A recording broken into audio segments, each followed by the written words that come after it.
भारत में क्या युद्ध के समय सिर्फ फौज डिसाइड करती है क्या करना है?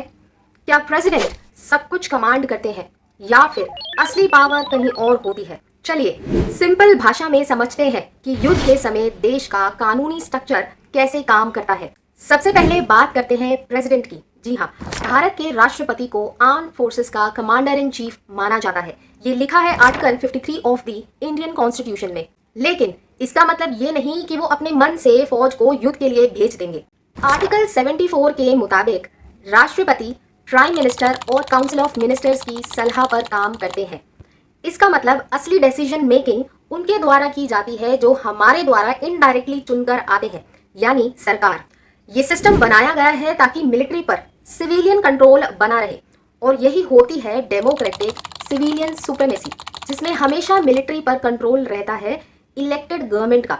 अब ग्राउंड रियलिटी की बात करते हैं। जबकि राष्ट्रपति सुप्रीम कमांडर होता है, लेकिन इंडियन आर्मी को एक्चुअल ग्राउंड लेवल पर लीड करते हैं chief of the army staff. और अगर तीनों फोर्सेस यानी आर्मी, नेवी और एयर फोर्सेस के कोऑर्डिनेशन की बात हो तो उसके लिए होता है चीफ ऑफ डिफेंस स्टाफ। और अगर बात की जाए न्यूक्लियर वेपन्स की तो इसके लिए इंडिया में होता है न्यूक्लियर कमांडिंग अथॉरिटी, जो 2003 में एक एग्जीक्यूटिव ऑर्डर पास करके बनाई गई थी। और इस अथॉरिटी का हेड खुद प्राइम मिनिस्टर होते हैं। मतलब न्यूक्लियर बटन का कंट्रोल इलेक्टेड पॉलिटिकल लीडर के हाथ में होता है, आर्मी के हाथ में नहीं।